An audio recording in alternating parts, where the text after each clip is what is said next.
Kwa majina naitwa Alhaji Salum Londa, ni mwenyekiti wa serikali ya mtaa Mbezi Kati, kata Mbezi Juu, wilaya ya Kinondoni.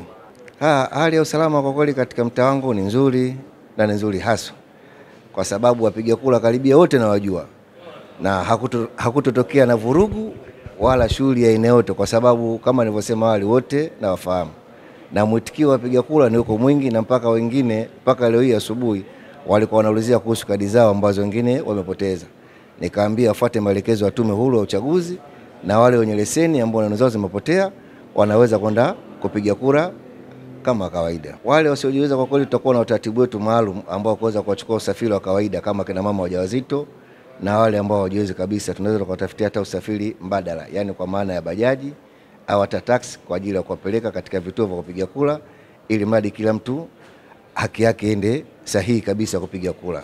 Wito wangu wananchi wangu wa mtaa Mbezi Kati, kata Mbezi Juu, wajitokeze kwa wingi, na hali iko safi, hakutotokea na vurugu aina yote ile.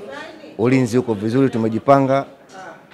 Kwa hiyo tunaomba waje kwa wingi sana na hali iwe nzuri zaidi.